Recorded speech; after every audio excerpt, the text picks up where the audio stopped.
Phillips will give us the talk titled The Rights of Women and the Crisis of Multiculturalism. If you like more information about ASEN seminars and other events, please have a look at the website, which is written here.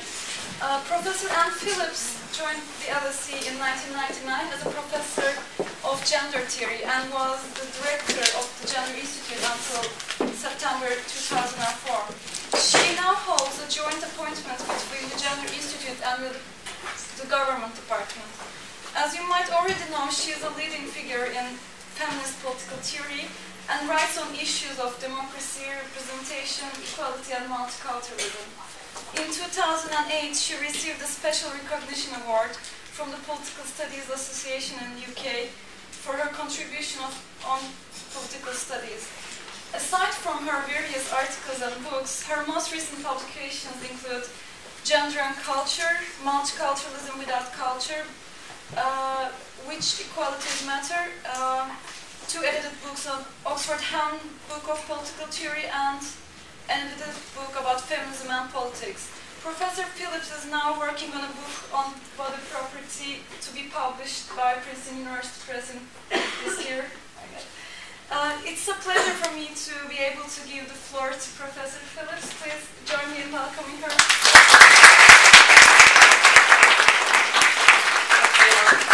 Thanks very much for that, and I should update my website because I'm now back being director of the Gender Institute again for a couple of years. So my topic today is the rights of women in crisis and multiculturalism, and really what I want to talk about is some of the ways in which debates about immigration and multiculturalism have shifted in Europe over the last few years, and the peculiar way in which issues to do with gender equality have figured within those kinds of shifts. There's been what I think there's kind of quite widely agreed sense that there's been a kind of retreat from multiculturalism within European polities, in politicians' announcements, media, popular opinion. Retreat, to some extent, is a misleading notion because that suggests that there's been a much more substantial practice of multiculturalism than I think has been the case in much of Europe.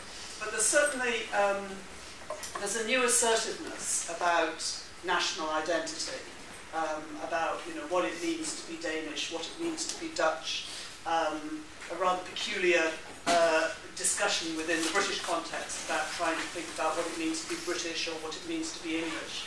And very much kind of a reframing of cultural diversity as a problem rather than as a potential benefit. So I think there's definitely been a shifting move over the last few years in the European debates. Now, some of the concerns that people express about migration rather specifically multiculturalism, have a kind of very specific material aspects attached to them. People worrying about things like whether levels of migration are leading to problems in competition for jobs, competition for housing, not enough kind of schools to provide education for children and so on. So there are a lot of there's a whole sort of set of anxieties associated with migration that are associated with material concerns. And I'm not going to be addressing those in what I want to talk about today. I want to focus really on the particular aspects of this discourse, which is about the worries about migration and cultural diversity dissolving national identity. Right? So it's those kinds of concerns that I'm focusing on. It seems to me that there was a brief period in which it was beginning to be recognised, and I think not just in academic circles, but more generally in popular thinking, that you can't treat national identity just as a given. That you can't kind of think of it as something that's somehow there, that we've inherited from things laid down centuries ago, that it doesn't change, that it's just kind of that it's just a thing that we have. I think there was a kind of period in which it was beginning to be recognised that you can't simply require everyone to assimilate to what are assumed to be some kind of national norms, right? That there has to be a bit more respect for diversity, a bit more kind of give and take, a bit more recognition that national identities are forged and reforged over whole sort of periods of transformation, with different, through the different ways that newcomers bring with them, and that much of this is positive, kind of, bringing innovative ideas and so on. I mean, I think the bid that the City of London made to have the Olympics staged here several years back now was partly framed in terms of the vibrant London, multicultural city, cosmopolitan, diverse, exciting, innovative. In other words, a period in which, brief period, in which all of those aspects associated with migration, cultural diversity, multiculturalism were represented as, as in quite positive terms. Now, I do think there's been quite a major retrenchment of those still quite hesitant beginnings, and that much of the retrenchment has been figured through women's rights. So it's that aspect of it that I particularly want to talk about. I think a lot of the sort of the framing of the current repudiation, retreat from, distancing from multiculturalism sort of invokes the patriarchal treatment of girls and women within minority ethno-cultural groups, and uses that as a kind of key justification for abandoning more inclusive models of multicultural citizenship. I think there's a chair there and there's one there. And I'm very impressed that there are so many people here at 6:15 on Wednesday evening. I think a lot of the self-justification for what strikes me as a rather more strident nationalism that we're hearing in many parts of Europe at the moment. Part, not by any means all, but part at least of the self-justification for that is the claim that this is necessary to protect the rights of women. One of the most obvious examples of that is the kind of the strange panic sweeping across a number of parts of Europe about the head or face coverings of Muslim girls and women. And what I see, I must say, as the abuse of ideas of sex equality in punitive measures taken against the actually very small numbers of Muslim women who adopt very conservative forms of religious dress. France was obviously a leading player in this, beginning with the initiative in 2004 to ban the wearing of items of conspicuous religious symbolism in the classroom, which was very much aimed at girls wearing hijab.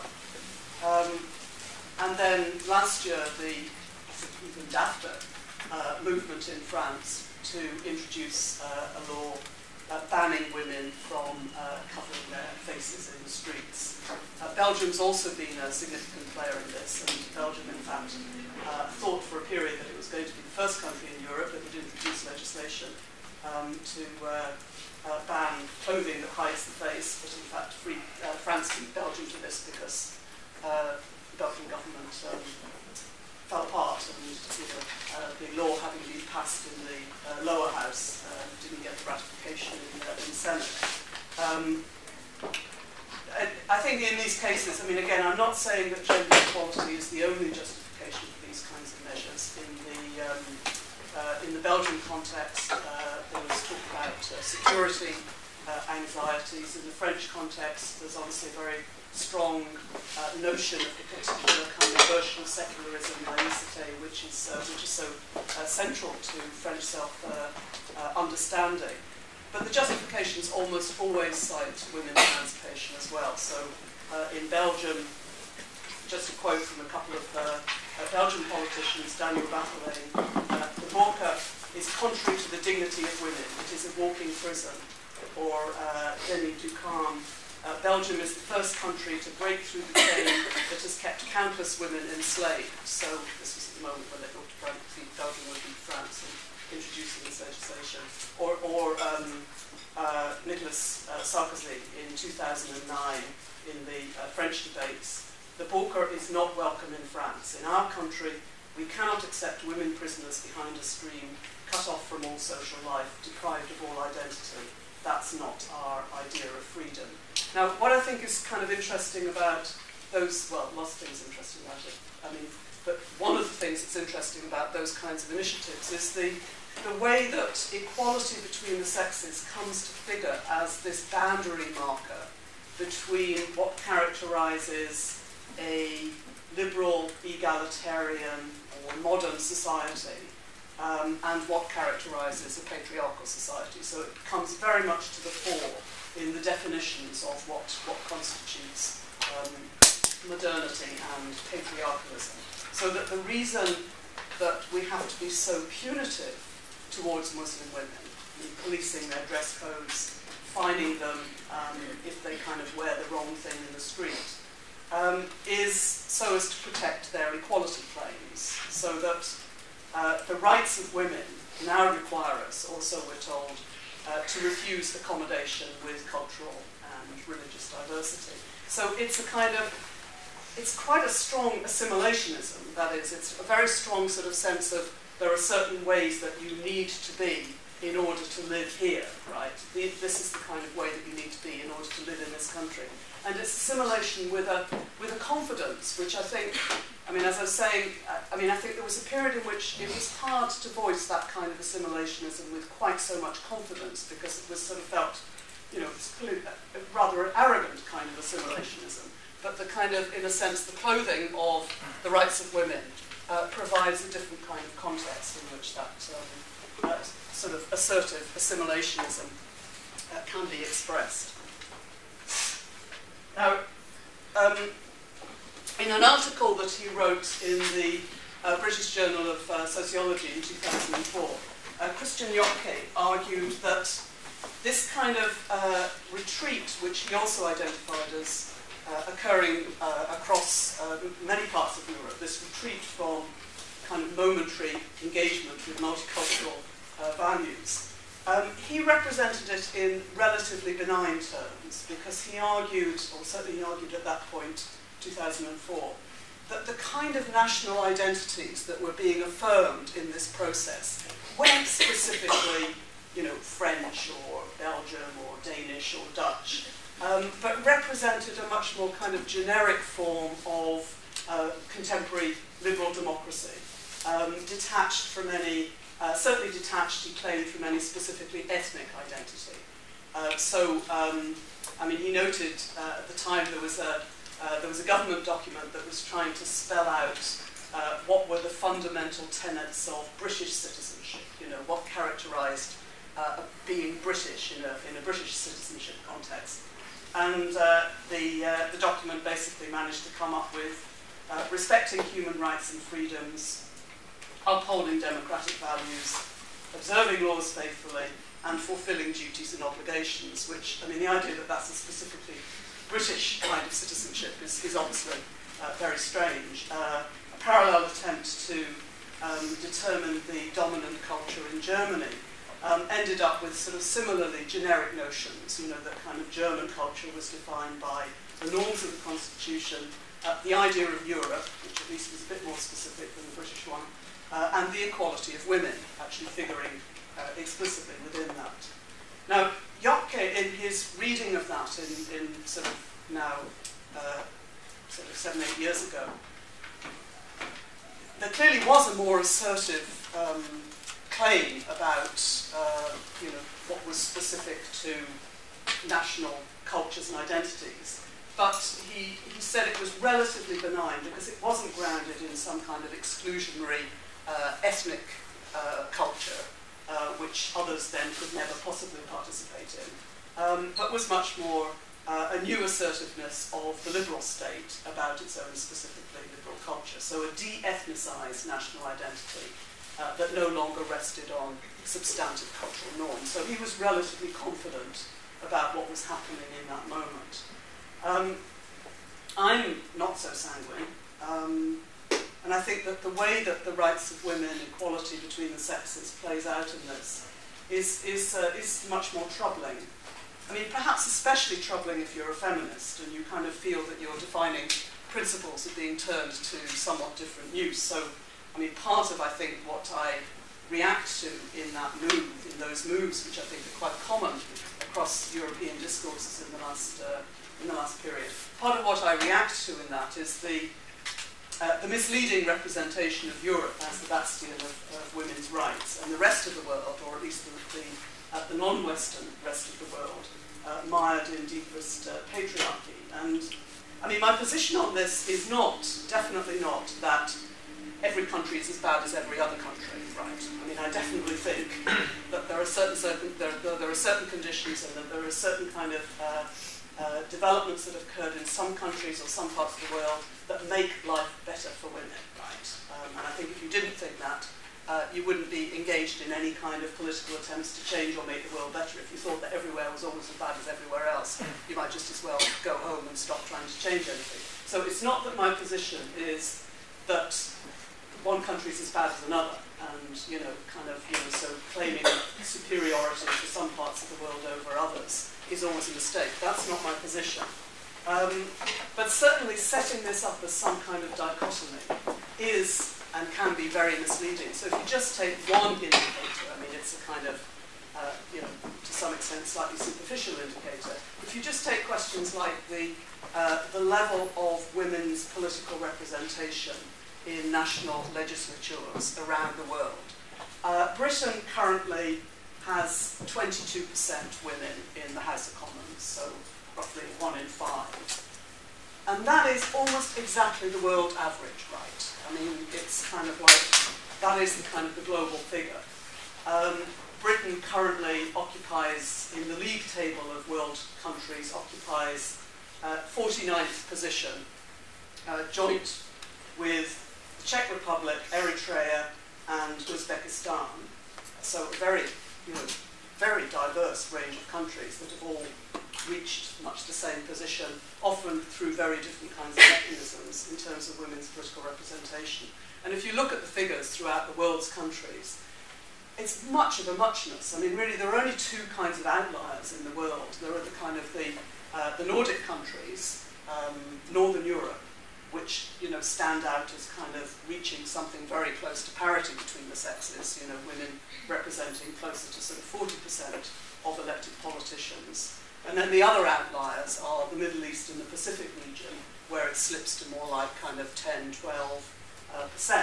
The rest of the world, really, there's not much to choose between us, right? So some of the, so again, just to reiterate, my position is not that, conditions for women are all the same wherever you are in the world. But I think some of the kind of the rather simplistic kind of claims about certain parts of the world as being the bastions of women's rights and gender equality really don't stand up very much to scrutiny. So that's one of my worries about what Yopke represents as just a relatively benign assertion that in some parts of the world we care about the rights of women. I think is kind of, leads to a kind of complacency which is problematic. But also, of course, part of what's going on here is the use of certain kinds of rights in order to deny others. I mean, the way in which, in particular, in the example I've talked about so far, the way in which equal rights between the sexes is used to basically trump what has previously been quite a kind of strong commitment to the right to practice your religion as you see fit is really quite extraordinary. Some serious kinds of issues there. Now, I'm not, in what I want to say for the rest of my talk, I don't actually want to carry on with what I think is a very much discussed issue about veil. But I want to look at a less fully explored illustration of these kinds of developments that I think are quite characteristic around European discourses around cultural diversity and immigration, which is the question about family reunification policies and the issue of forced marriage. Now, over the years, as countries in Europe have increasingly restricted the possibilities for migration. One of the kind of the main routes that still remains through which people can move to various countries in Europe from outside is through broadly family reunification. That is, if citizens within Europe can bring to Europe children or spouses or fiancés, and that's one route in which people can move to Europe, as so many of the other kinds of routes to migration have been closed down. In just one recent figure, in 2007, family reunion, which, as I say, is mostly citizens bringing spouses or fiancés or bringing children, minor children, to come and live with them in Europe. In 2007, family reunion made up the largest category of long-term migration in 13 out of 17 European countries. Austria, Belgium, Denmark, Finland, France, Germany, Italy, Latvia, Lithuania, the Netherlands, Norway, Sweden, and Switzerland. And in these countries, it made up between 40 and 60% of all long-term migration flows. So family reunification, partly because of that it's become harder to get entry visas through other routes, has become increasingly one of the main ways in which migration takes place into Europe. Now, those figures alone you might say, well, that's explanation enough as to why there has been, across Europe in the last, say particularly the last decade, increasing attention to and concern with trying to tighten up the regulations around family reunification. But there are two features of the kinds of restrictions that have been introduced, again, across countries across Europe, that are particularly significant to me. I mean, the first is the role played by worries about forced marriage, and then related to that, the role played by notions of national culture and needing to achieve certain kinds of integration conditions. So just to sort of focus then on the question of forced marriage.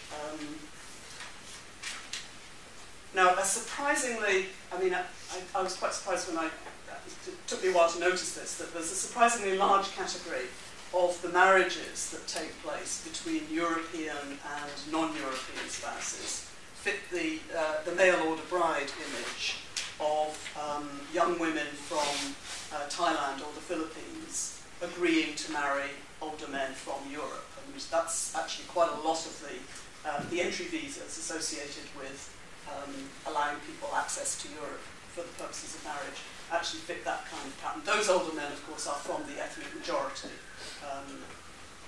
In the political discourse around family migration, the main focus of attention has not been on that particular kind of category of family spousal migration, family reunification.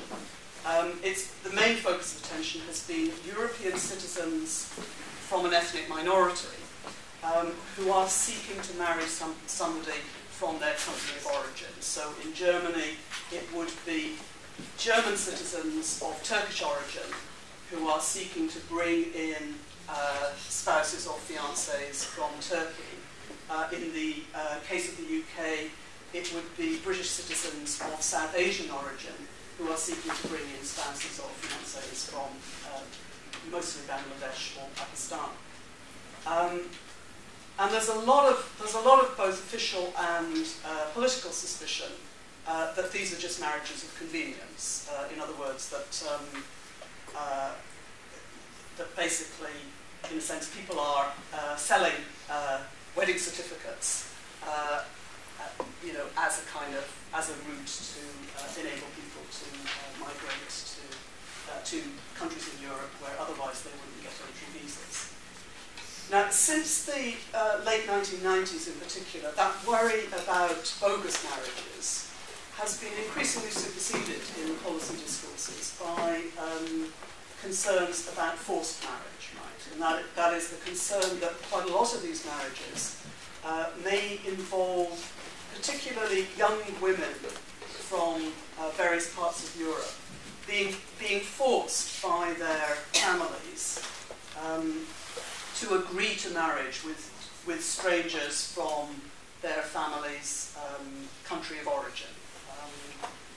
Either because this is seen as a way of keeping them within their own original culture, ensuring that they remain true to, Turkish culture or Bangladeshi culture or whatever, or as a way of enabling a family member outside of Europe to get access to citizenship.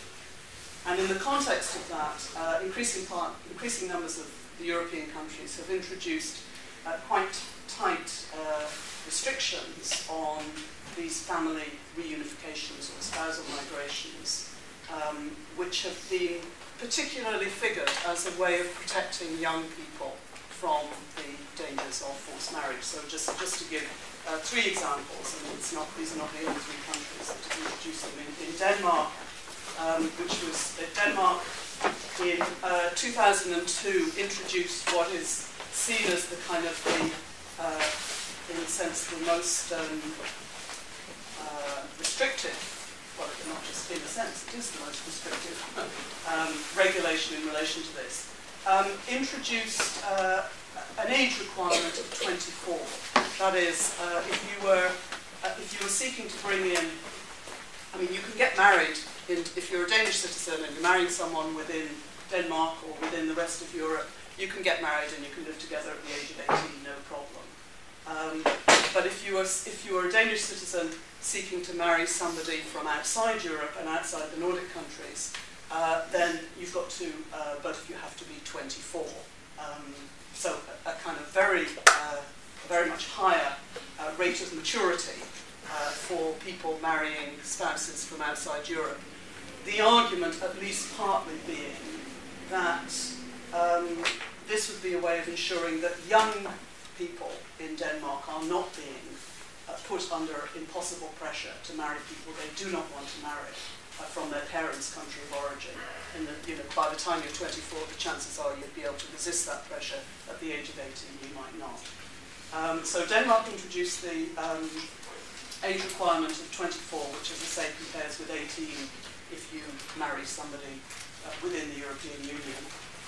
Plus an attachment requirement, and that's where the kind of the national culture aspect comes in, that needing to demonstrate that the couple have a stronger combined attachment established through, where they've lived at various periods in their lives to Denmark than to any other country. So you need to establish not that you're ethnically Danish, right? I mean, none of this is framed in terms of what your ethnic sort of characteristics are. But you need to establish that you are, in some significant sense, Danish. In 2010, Denmark also added a language requirement, needing to pass a basic test in Danish in order to get access. In the UK, the UK in a way was sort of started earlier than all this, because in the 80s and 90s, UK immigration had what was called the primary purpose rule, which meant that if you were seeking an entry visa in order to join a spouse or a potential spouse in the UK, you had to prove that marriage was the primary purpose of your migration, not just to get a work permit or just to get a chance to live in the country which had better welfare benefits and so on.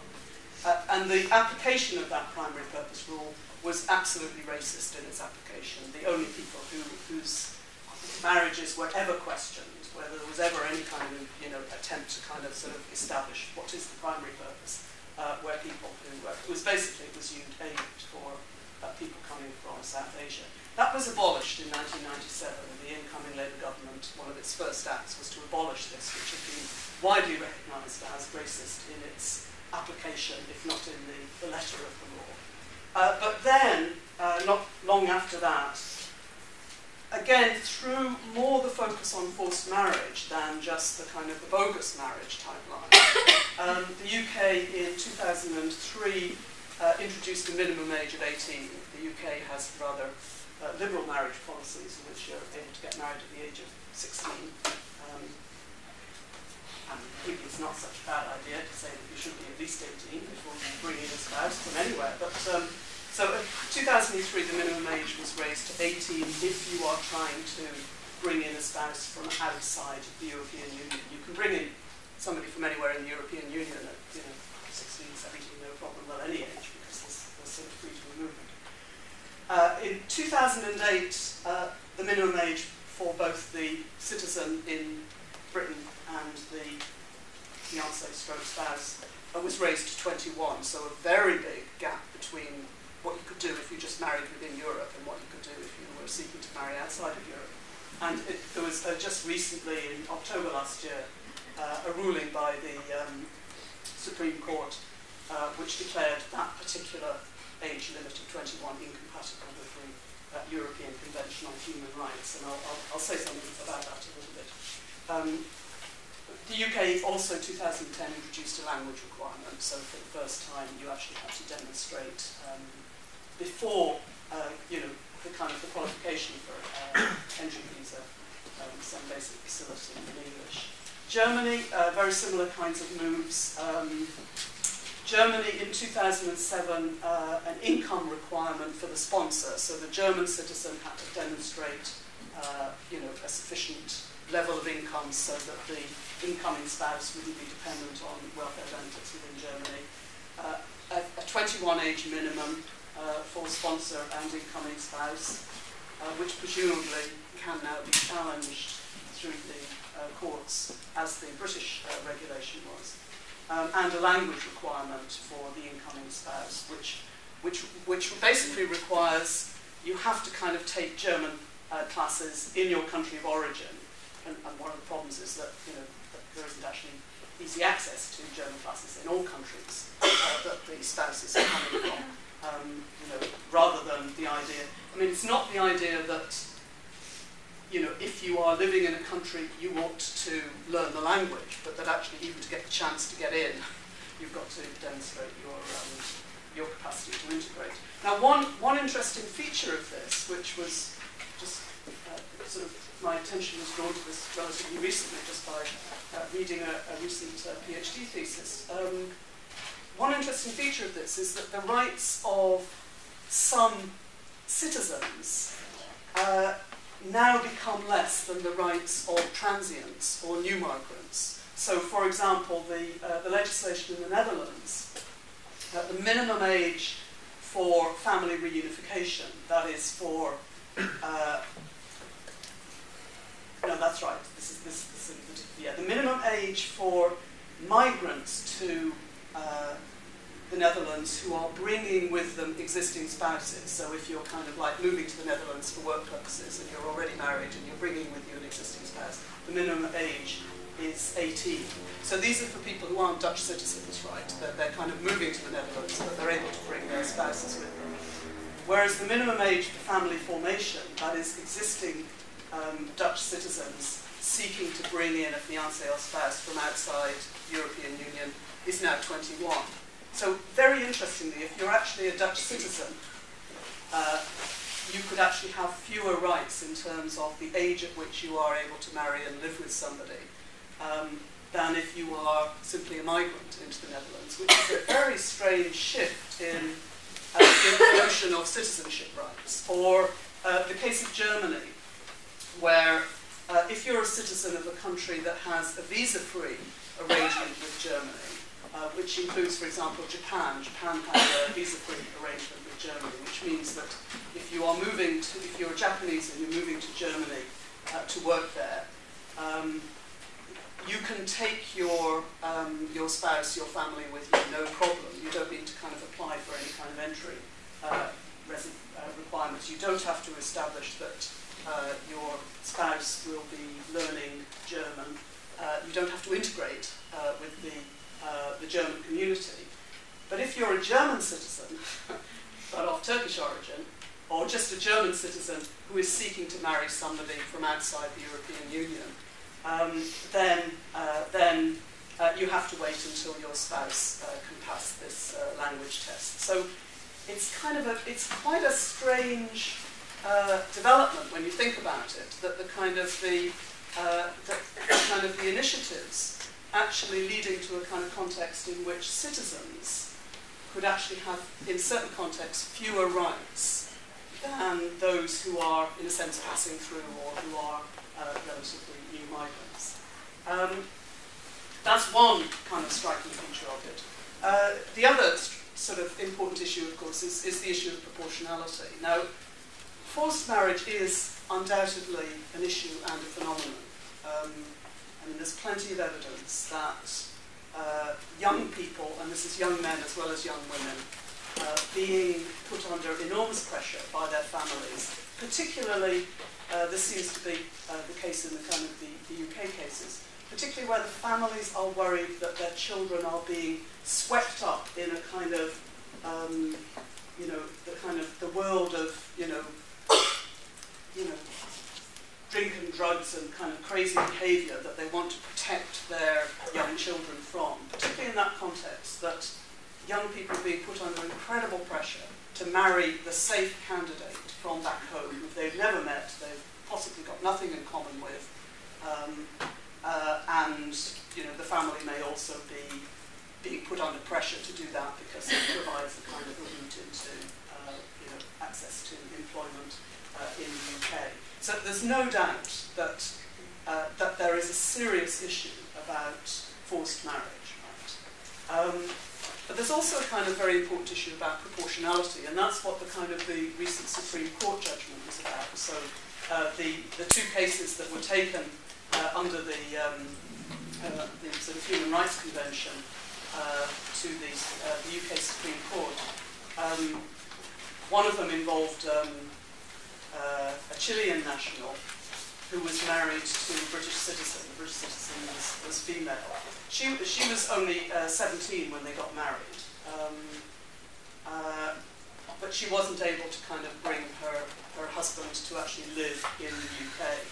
And eventually they had to go and live together in Chile.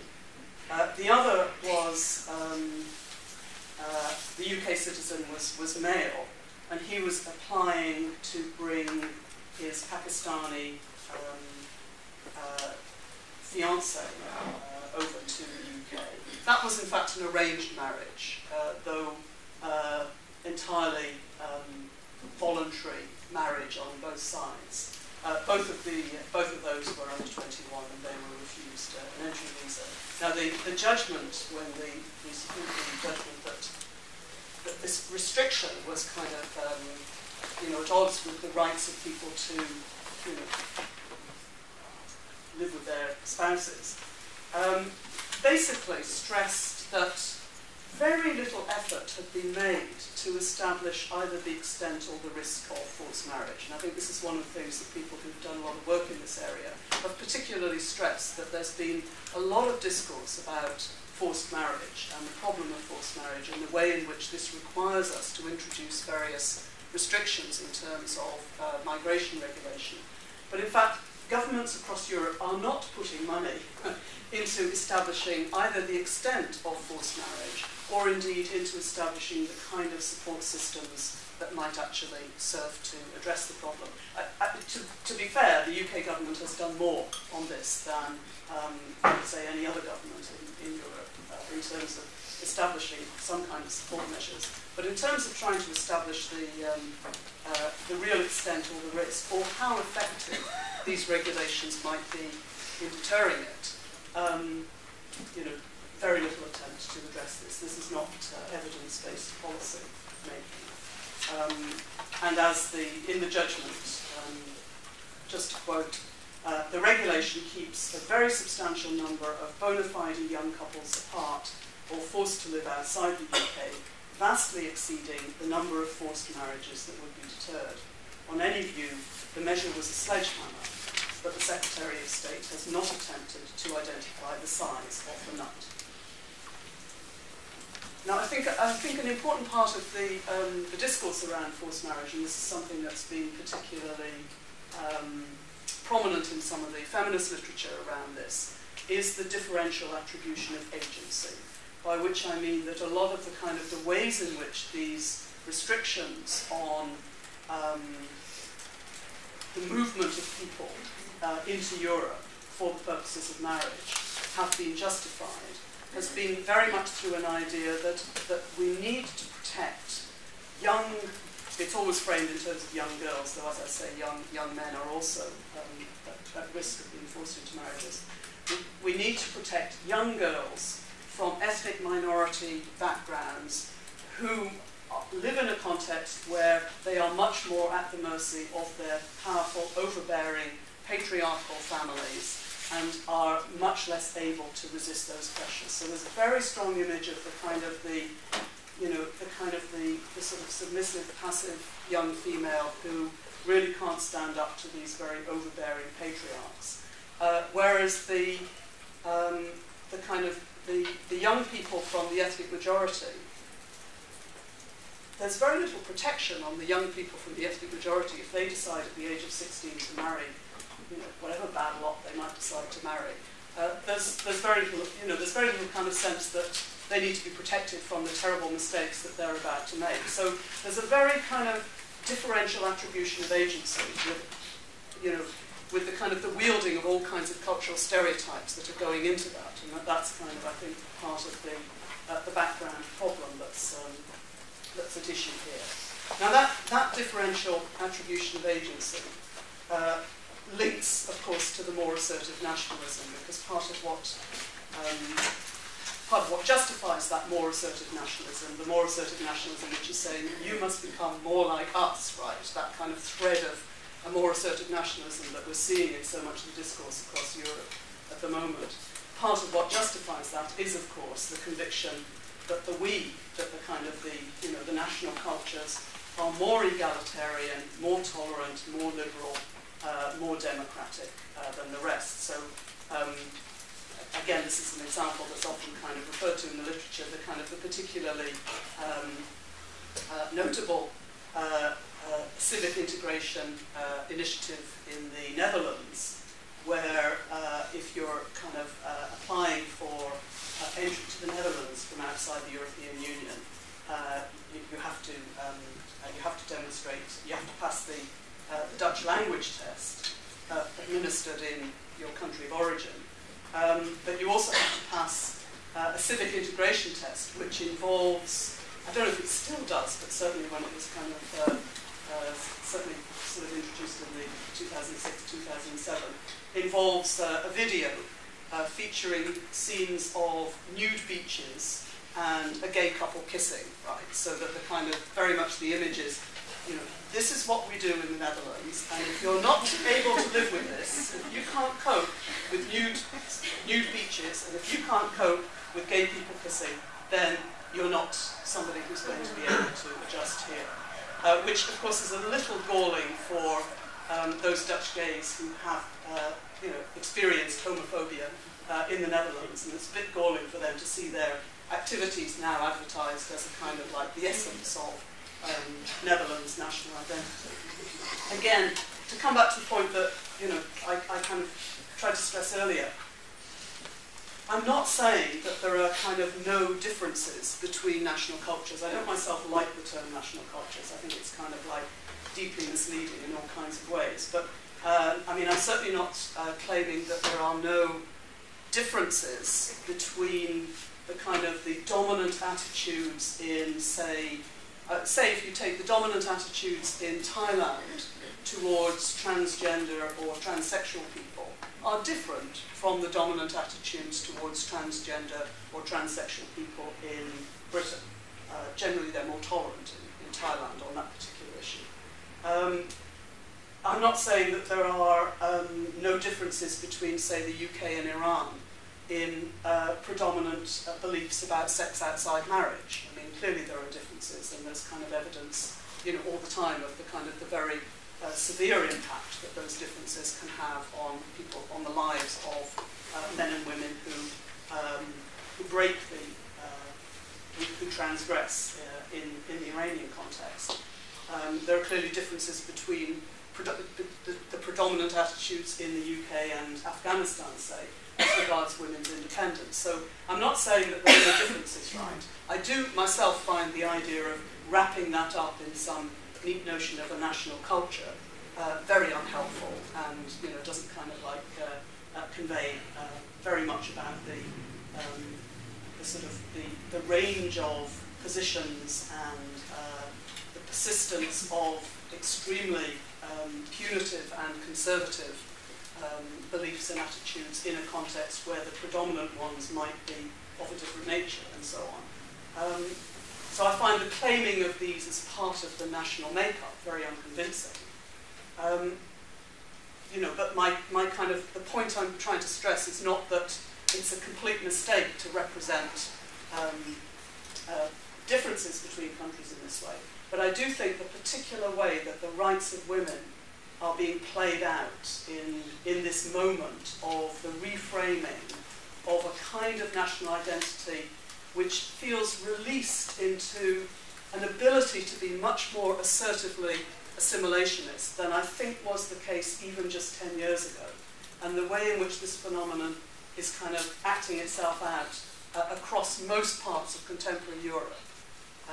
I think the particular role that the rights of women are playing within this is deeply problematic and is particularly troubling if you're someone who has kind of wanted to, who's kind of, whose political project through much of her life has been precisely about trying to kind of fight for the rights of women. So that's really what I wanted to say. So.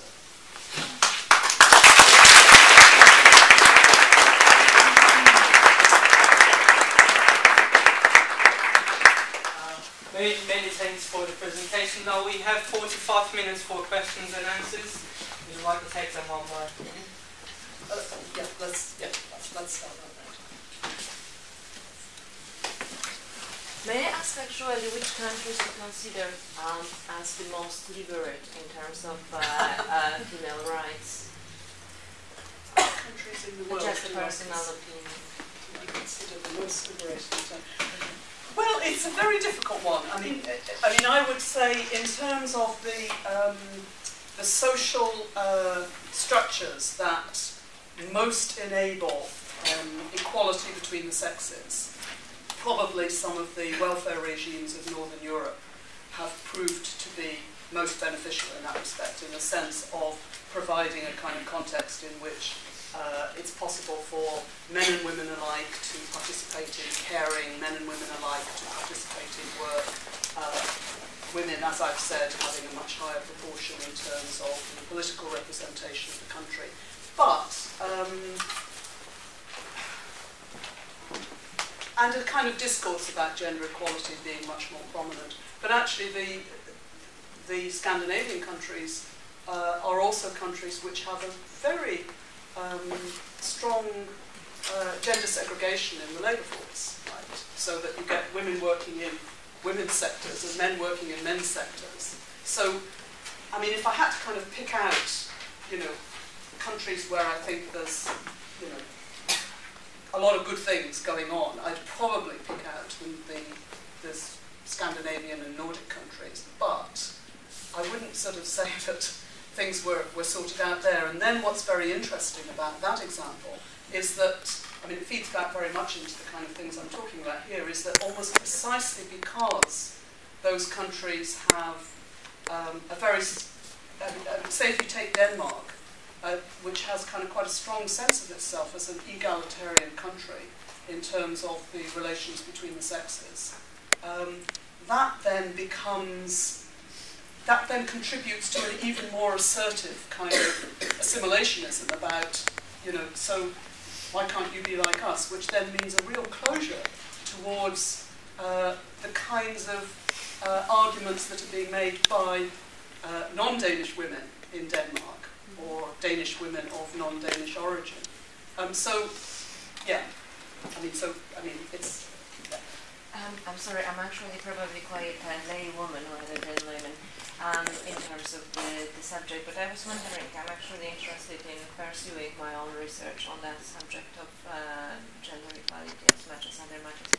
I was wondering, in terms of the definition of the tolerance and obviously equality in terms of gender, is there any sort of global measure that would describe it? I mean, across the globe, is there any sort of statistic? Because obviously the gender, whether discrimination or equality, will be very much culturally related, and obviously that would bring the issues of sexual activities, probably, pardon me, hippie evolution in the 60s, pardon me for kind of perhaps slightly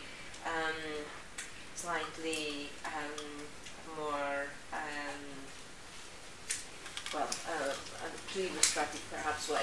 But I'm just wondering, in terms of, is there any sort of defined measure, I'm talking about institutions who are dealing with female matters and gender definition on a daily basis? Well, the United Nations does a comparative index, which includes, I'm sure there are other people here who can kind of fill me in more, but I mean, it includes measures like, there are health measures like levels of maternal mortality, so the number of women who die in childbirth. So, you know, what's the degree of kind of security for women in terms of their health in childbirth?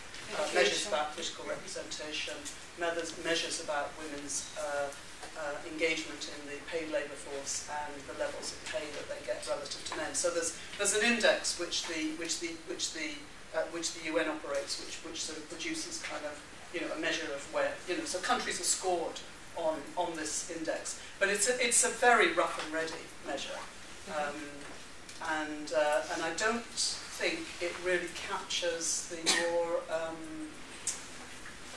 I suppose, what people are talking about when they talk about the more kind of cultural aspects of it in terms of the attitudes that we have. You know, so that's one kind of measure. And you have, across Europe, there's a kind of European social attitudes, which measures over a period of years the views that people might have on things like, do you think women with young children should stay at home to look after the children? Or do you think in times of high unemployment that it's more important for men to get a job than for women to get a job? You know, so these are attempting to measure not so much policies and institutions, but particular attitudes. Are those questions, pardon me for interrupting, are those questions actually asked yes, whatsoever? Yes. I mean, yes, what yes, is more important? Yes. And there's been, you know, quite an encouraging shift over the years in which those questions are asked, so that you know, in a more egalitarian direction. And I've got a number of hands here. Okay, so. Thank you for your fascinating presentation, actually. I have three short questions. First, do we have a number of women who have been forced into marriage in the UK? And second one, with the women issue, religion and women issue, actually, are they new measure to stop migration and also to force assimilation? Or really they are a problem? My third question, actually, in your introduction, also in your conclusion, you said that I cannot overlap all countries. You said there are differences, of course. Yes, yeah. Yes, I agree with you. There are differences about the issue, the trial, but there are similarities. All countries in the world, they have problems with the woman issue. They have inequality as well in the UK, and you just perfectly give the Denmark example as well. Yeah. And from that sense, we can say that actually all countries in the world are similar about the inequality between man and female. There are different issues, of course, definitely, when you look at the sex between Iran and UK. But probably middle-aged Iranian woman much be in comfortable position than middle-aged UK woman, because middle-aged Iranian woman can be looked after by her family, but middle-aged UK woman has to work and also has to look after children as well. Yeah, well, yes, I mean, I think there's no country in the world where there is equality between the sexes. There's no question about that. On the figure about forced marriage, for many years the UK government has operated with a sort of an estimate of 1,000 people a year at risk of forced marriage, and this kind of figure appeared somewhere and was repeated in various documents for many years. There have been some recent studies, like in the last 18 months, which suggest something rather higher than that. Possibly more like kind of 5,000 or 6,000. But these are figures that are very difficult to get access to. I mean, yeah. So that's the answer to that. In terms of, so is there a problem with religion? If you mean specifically in terms of the question of that it's a problem if women are in a public space covering their face with a niqab, right? Is that a problem, right? I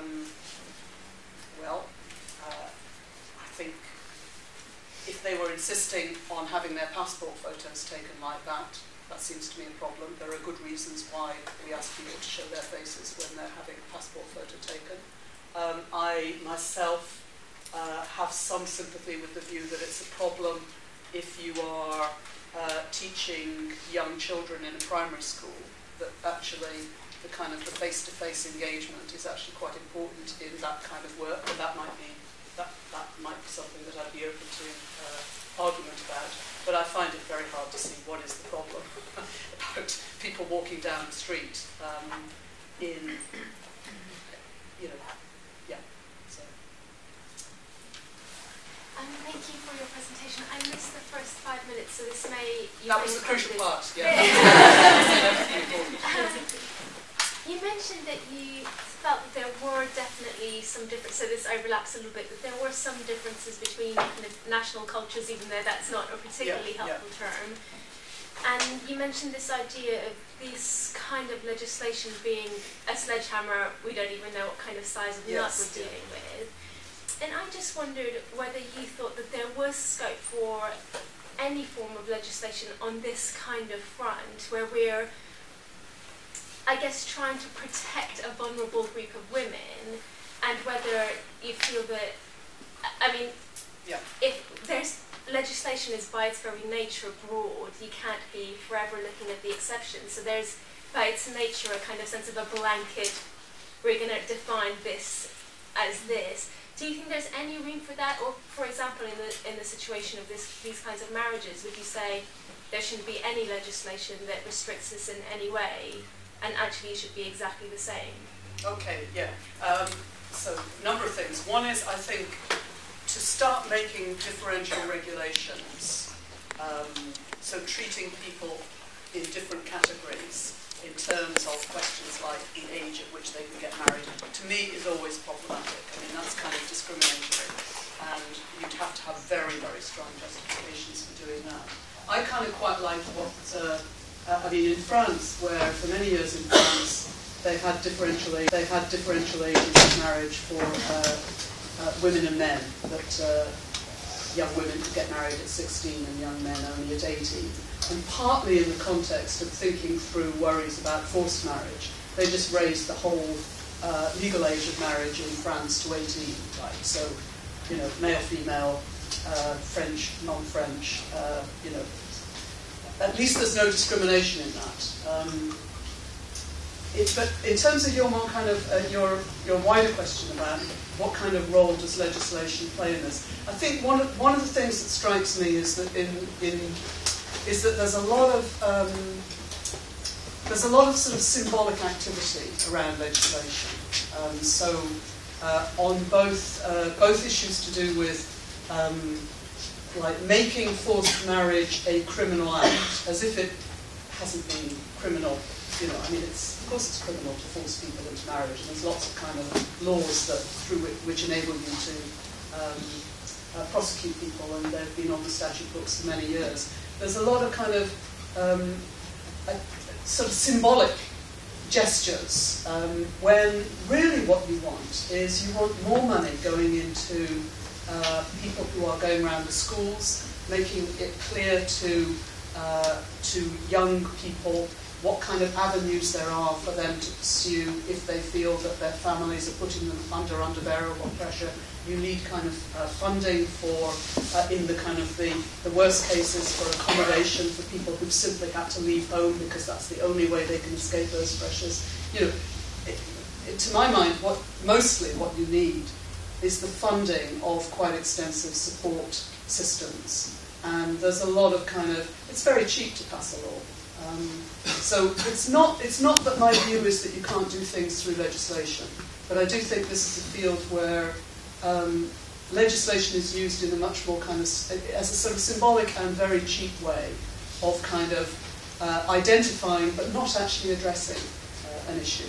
And it's quite significant that so little funding goes into establishing what the kind of the extent of forced marriage is, or actually providing the funding for the various measures that might actually protect people who are indeed at danger of being forced into marriages. So that would be my response there. Thank you.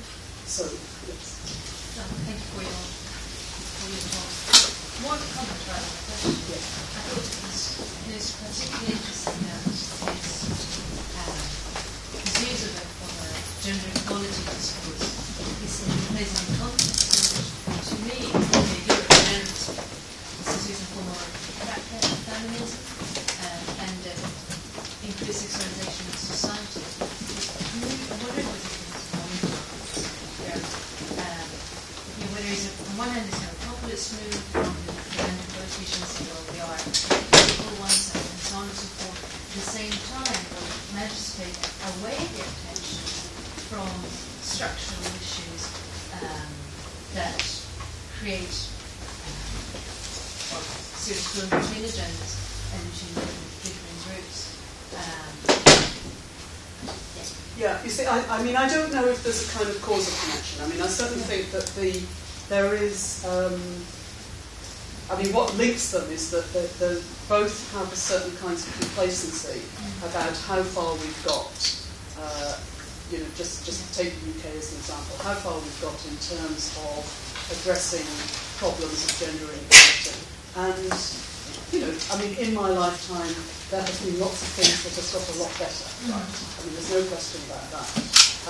But the way in which that generates a kind of complacency obviously feeds both into the contrast that one makes with the terrible kind of conditions elsewhere, and one's sense that now we can kind of play around with, for example, much more kind of sexist advertising than was the case in the 70s and 80s, when there'd been quite a strong politics about kind of like, addressing some of those kinds of issues. So that kind of being able to kind of like, in a sense, retreat on a whole sort of set of issues because we've got so much sorted out. So I think there's a kind of complacency which is, at work in both of them.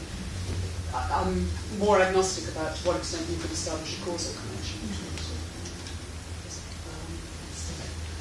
So, thank you first of all for the talk. It was great to hear. And I wrote in my last year, I wrote 2 papers. One was on forced migration. The other was on forced marriage, specifically within a girl-child context. And so my question is actually in relation to migration and women, specifically within the UK. And I don't know if you can speak more to this, but I'll throw it out there anyway.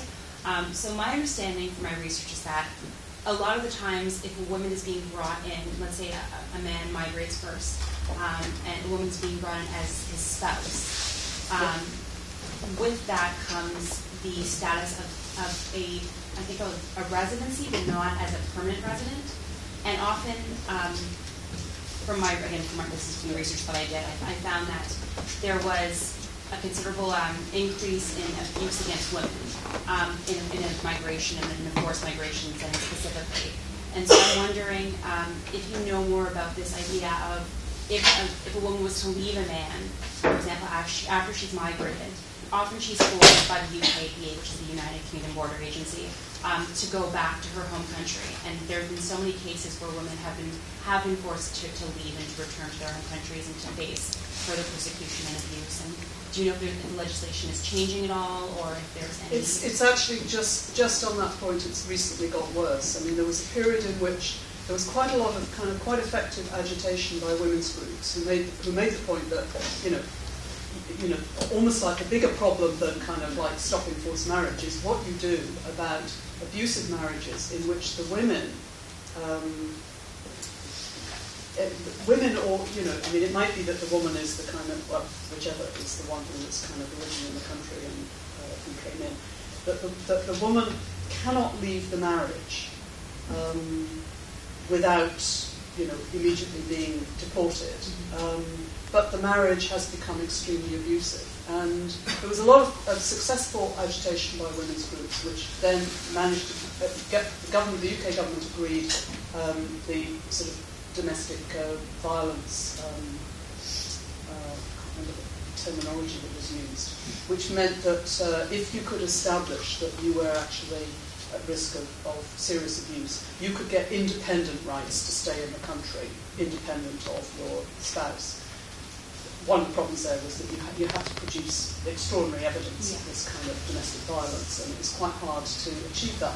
But much more recently, the most recent kind of proposal of that around immigration regulations actually backtracks on that and means that people have to stay together in their marriage for longer in order then to qualify for independent rights of residence within the country. So moving to 3 years rather than 2 years. I think I've got that right. I'm a political theorist. I don't have all the facts. But yes, I mean, I think that, I mean, that's been an issue that people have been very conscious of, and there have been periods in which there was a sort of successful concession that was achieved, which has been, I think, recently reversed. Yes. Thank you very much for your interesting presentation. Of course, you are doing a historical analysis, but I'm always sure that the Western society tend to think that the society is not better than they kind of looking at that work But it is also true that there is a sort of cultural system in the framework for non-Western countries. So I just wonder how you see this problem. The problem is specifically where the tradition of cultural tradition is much stronger than here. So, of course, I think there is a dilemma that on one hand, of course, it's important to be critical of Western societies or modernity. But at the same time, we have to recognize that we can benefit from it. And also we have to also critical of this sort of just not accepting from the lenses of... Could you raise the voice, please? Yes. So that's basically, I want to just quickly repeat what you were saying. Okay. No, I'm just saying that it's also important to be critical of of patriarchy. One should be critical of patriarchy wherever one finds it. And certainly one shouldn't get into, in order to kind of like be able to pursue the critique that I want to pursue of what I see as the abuse of gender equality ideas to achieve something else. One shouldn't fall into the trap of then somehow saying there's no difference between, you know, things that, look how bad things are here, you know, how can one say that they're so much worse there? I mean, I think that that's a kind of trap that people sometimes fall into, and that's not the kind of route that I want to take. But in terms of what's the kind of the best way forward, right? I mean, I think that well, first of all, the idea of simply kind of blocking movement between countries, which is what these restrictions on spousal migration are doing, that doesn't seem to be a particularly effective way of dealing with problems of patriarchy anywhere in the world. Movement between countries is very often one of the ways in which people get the confidence to challenge certain kinds of assumptions that have been made within families about how one should organise one's life. So, in terms of kind of what's a way forward, that, you know, just simply trying to block movement between countries doesn't seem to me to be particularly imaginative as a way of addressing that. But I think also that this goes back to the kind of what I was saying about the differential attribution of agency. It seems to me that initiatives need to be much more focused on where there is evidence of a problem, right? And what you can actually provide to people who are experiencing the kind of patriarchal controls, the kind of restrictions on their movements, what kind of support, advice, networks can you provide to people who are experiencing that, rather than presuming that people are experiencing it and then kind of acting on a presumption which you haven't bothered to test out by any kind of evidence. So, so generally, it's, I think I agree with the spirit of what you're saying, but I think that the direction one should take is in terms of identifying where there are indeed problems and what kind of solutions one could provide for those. Somebody over here, please. I think this is a more theoretical question. Quite handy from the perspective of the status quo, if the supposedly feminist argument can be, used to justify racist, action. Do you think the problem is with the sort of importation of quality feminism alone around the world, as though there's no other way of imagining what something would be about than, a very sort of limited notion that women should be just like men? Yes, well, you see, I don't think equality feminism is just about women being just like men. I mean, I'm not going to let go of the notion of equality, which to me it remains an absolutely central part of what a feminist politics is about. I mean, so that I don't want to kind of address it by saying, well, look, feminism is not properly captured by the notion of equality. I mean, clearly it's not captured by the notion that women should be like men, that women should be the same as men. Absolutely agree with you on that. But the notion of equality between the sexes, to me, remains the most resonant part of what a feminist politics is about. So I definitely don't want to kind of lose that. But it does seem as though that's the language which is precisely most vulnerable, to this kind of, in a sense, taking it out of its context in ways that then turn it to other kinds of purposes. So. Thank you, I thought it was really, really interesting. And I'm interested in your general argument, the broad argument about the use of patriarchal images of other cultures as a way to kind of retrench from multiculturalism and migration and clamping down on migration. And I think I'm really interested in relation to asylum claims, in the process of claiming asylum and granting asylum.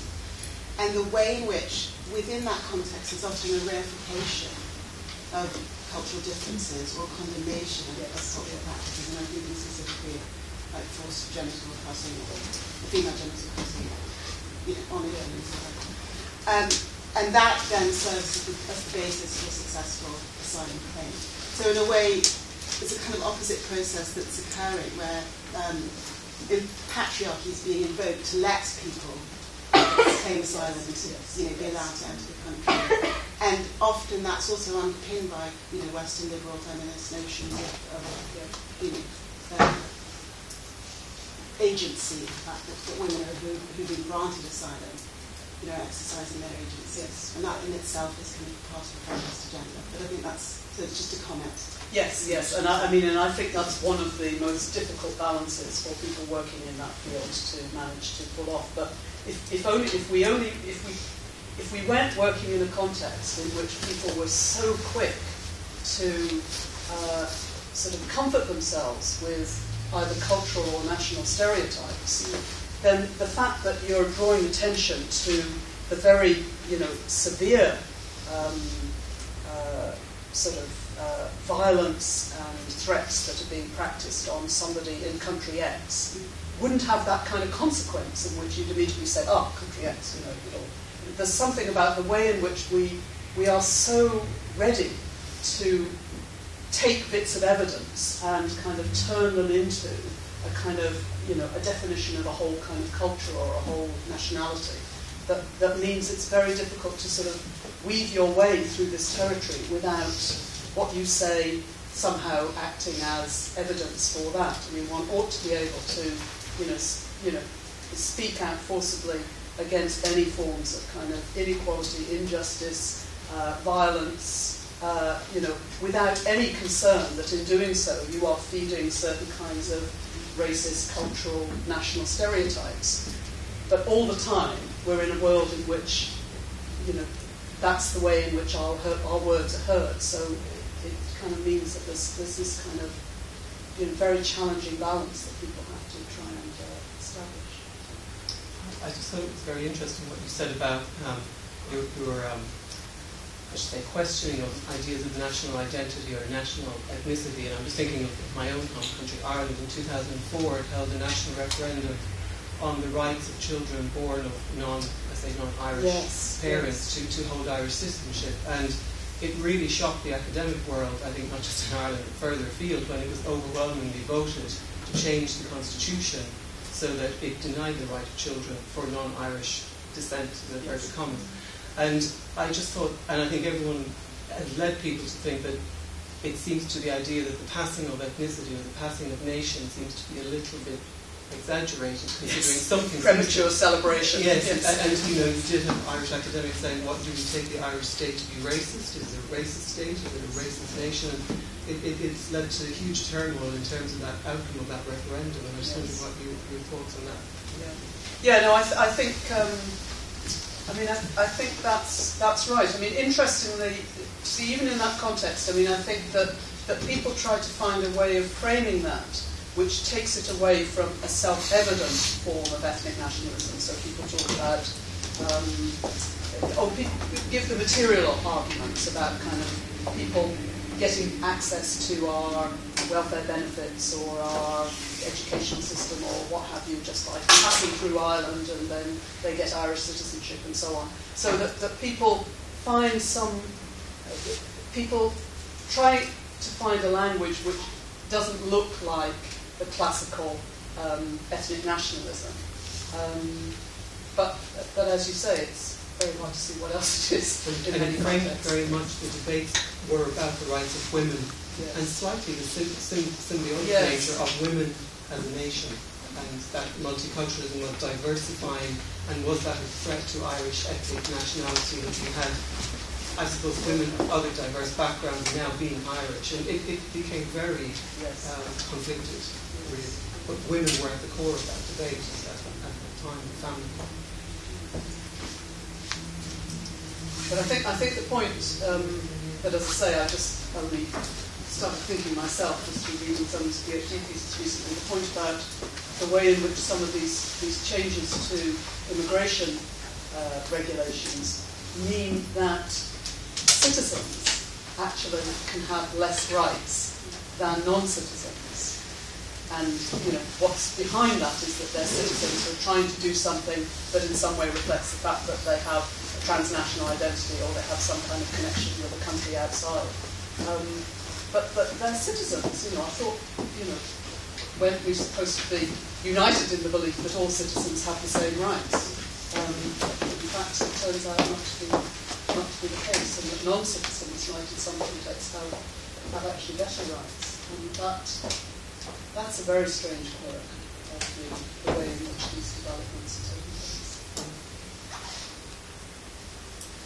Thank you for your presentation. I'd like to ask a slightly related question. I work in international development, and I was interested to know your attitude towards international gender equality standards and international human rights standards. How international do you think they are, and to what extent are they seen as imposing Western values on other societies? Well, that's a very big question. I think several things. One is there's politics around the international invocation of rights, democratic rights, liberal rights, equality rights, which mirrors very much the kind of thing I'm saying about the abuse of ideas of gender equality. There's an international politics in which those ideas become a self-justification for interventionist policies that previously one would not have thought were acceptable, right? So there's a mirroring there. But that doesn't of itself answer the question of whether I think that there might nonetheless be international standards. And my view is that kind of people are not that different the world over, and I think rights matter to people the world over. I think the kind of the various rights that we tend to think of as kind of standard rights are not ones which are kind of peculiar interest to people in some parts of the world, but of no interest to people in other parts of the world. So I do feel that that most of the kind of the things that I value and that I consider important, it seems to me they're things that, you know, people all over the world also value and consider important. And in that sense, there is a kind of, you know, there's a shared set of concerns which are which do have a kind of international salience. But it's also the case that, you know, the ideas about rights are, of course, formed in particular kind of historical, geographical context. They get their particular language and their particular kind of symbolism from those, so that they're and they do get kind of, they get wielded in a kind of in a power politics on the international stage. So, I mean, to me, I just want to hold both those ideas together. I want both to be able to identify and criticise the way in which supposedly universal kind of rights are deployed as part of a kind of power hierarchy within the world. I want to hold on to, I think that's an important insight about the politics of rights. But I also think that I think it's kind of,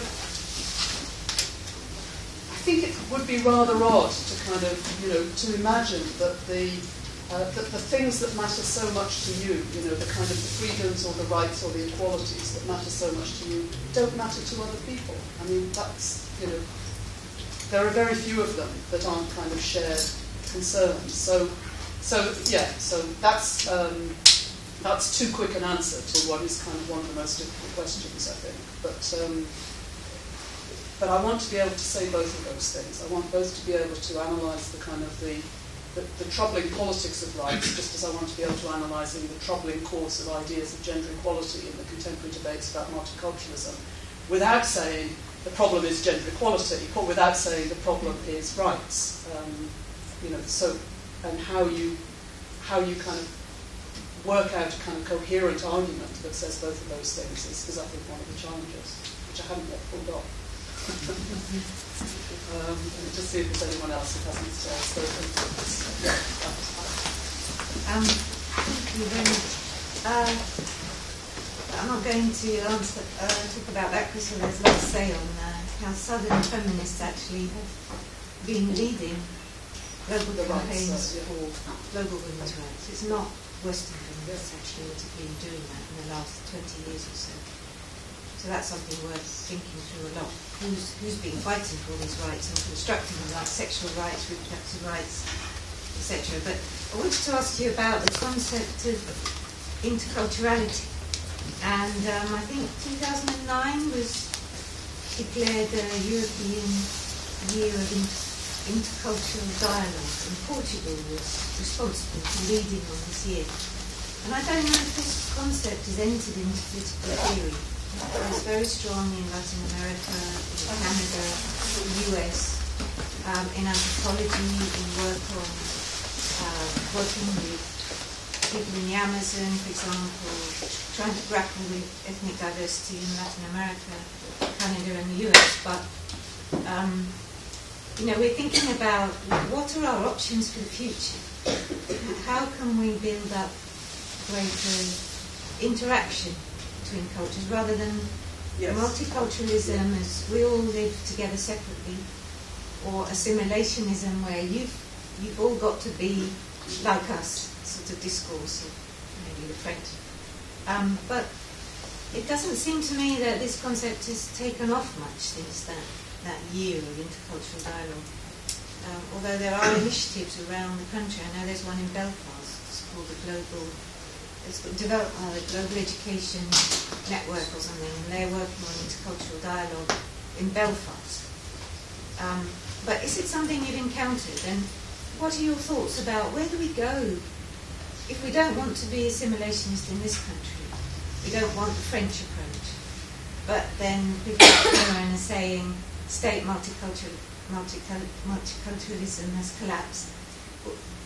Where are the debates, the political debates about how to take forward living together? Because we're clearly living together, aren't we? Yes. I mean, I find the term intercultural kind of clumsy, and I find the term multicultural problematic because of the way that it really does. It seems to conjure up distinct cultures, many different cultures, you know, somehow living side by side. I mean, personally, I'm sticking with multiculturalism because it's kind of easier to redefine what your original term rather than adopt a separate one. But I think a lot of what people actually are trying to do under the umbrella of multiculturalism is your interculturalism, in the sense of very much kind of, one, not just how do we manage to respect difference, i.e. you look over there and there's difference but I respect it, you know, which would be retaining a kind of separation, but, you know, I don't, it's fine, it's okay what you're doing. But very much a kind of sense of the kind of the ways in which our different experiences enrich one another, and the ways in which sort of the kind of the shift of perspective that everyone kind of experiences in seeing things through a different kind of frame. So just the shift of experience that all of us have in just in travelling, right? And the way in which the things that you have taken for granted, you know, you see in a different kind of a different frame.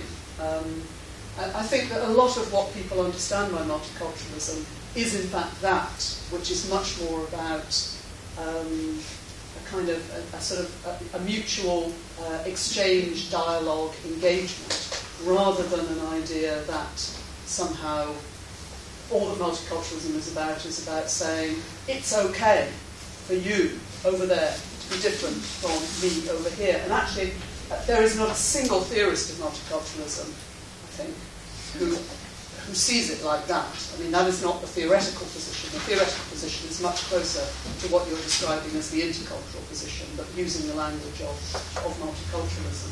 So, I mean, I do think that's what's going on. What's tended to happen is that there's been a real conflation in the political dialogues between the question of separation, geographical separation, which I think is a significant problem. It's not so much a problem in London, you get a false image in London, but geographical separation of distinct communities is a problem in many parts of Europe and in many parts of the UK, where it is possible for people to live much more in terms of lives in which their engagements are almost exclusively with people with whom they share similar kind of historical background and traditions. You know, living in London, you don't really get a sense of that. I mean, that doesn't seem to be what kind of what most people's daily experience is. But there's a kind of an odd way in which people have thought that's what multiculturalism is, as if multiculturalism is about saying it's a good idea for people to live in enclaves, and all that matters is that we have mutual respect for our different enclaves. And as I say, there's no position in the multicultural literature, I think, that sees that as what the sort of the project of multiculturalism is. So I think some of it's just in the word, really.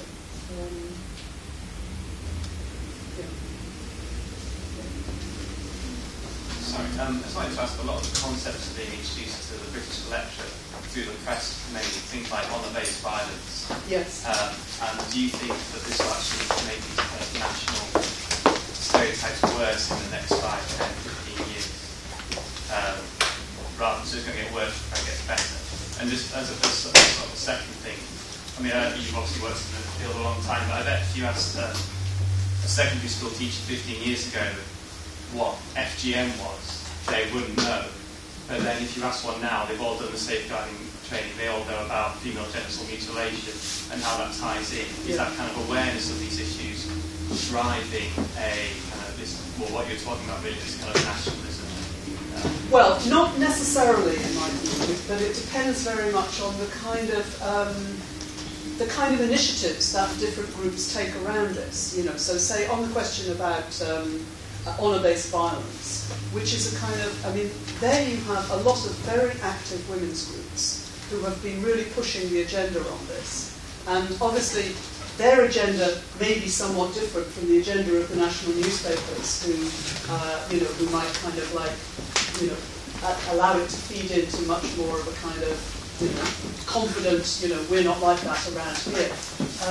But I think that, I already think that there's been quite a successful shift in that kind of, maybe I live in a kind of rosy world where I don't really see what's going on, but I already think there's been quite a shift in relation to that. So I don't think that when people talk about honour-based violence, that there is the same kind of automatic assumption that this is something that is, either is peculiar to, particularly ethnically defined communities, or is general throughout those communities. And I think, you hear a lot of people making connections between, what is the phenomenon, the extraordinary phenomenon in which men kill their children because their wives have left them, right? It's such an extraordinary phenomenon, which doesn't have, if it has any kind of ethnic characteristics, it seems to be majority white culture, but I don't think it has any kind of clear ethnic characteristics. I think people make those connections much more now than I think they did 10 years ago, in the sense of seeing there are lots of very, very troubling forms of, family violence that come out in ways that you could not believe that people would do that to their own children, right? And yet they do. And I as I say, maybe I kind of this is just what I think, and I think everyone else thinks the way I do. But I do actually think that there's been enough of not enough, but because there is there's a political discourse here, and people are kind of battling over the understandings of honour-based violence, and it's not just left to the media to tell a story in a particular kind of way, and even the media changes its story in response to recognising some of the complexities. So I'm more optimistic than your question kind of suggests, that it's simply the kind of the bringing of certain kinds of issues into the kind of the public arena. As long as there are a plurality of voices that are engaged in the politics around here, it's not predetermined that it will simply lead to that kind of reinforcing of certain kinds of cultural stereotypes. So it's available to us to change that, and I think actually people are doing quite a lot to change and challenge that. But I do think it's against this backdrop that I said before, that kind of it's like the default position is that we fall into our cultural, national, and ethnic stereotypes, and that's. So you can come in again now. Actually, my question is just fitting your last sentence, the plurality of the different voices. Yeah. Is there any left? Because feminists and liberals, 70s, they used to criticize state position or government's any approach. But I don't know how, last 10 years they start swimming in the same river. Because finding multiculturalism like Orkin Kumika very bad for women, dangerous for society. Have they changed their position, just shifting, focus a few minority groups, leaving all other women? Or they actually, government has changed to take very multicultural approach, because there is something changed from that point. This is my first point. Second point, yes, we can criticize a group. When a young British lady is killed by her Dutch neighbors, we don't say all Dutch are killers. Right, yeah. We just focus on an individual case. Seen as individual. But if it was happening in Pakistan community, if it was Pakistanis or Indians or Turks, we killed the white British, it could have been whole community under that issue. That's actually, we need to focus that issue. Why society describe similar issue differently? Well, I think that is in a sense the issue that I'm trying to sort of draw attention to. But what I also think is that it's not. That there's that differential attribution of agency, differential attribution of capacities for violence, differential. That's the world of stereotypes that we inhabit and that we're kind of constantly struggling with. But I don't at all think that that's going unchallenged, and I think there is in fact a plurality of voices, including among feminist groups, which is kind of raising issues around that. So it's like you have to do it all the time. You never kind of put it behind you. But I think it's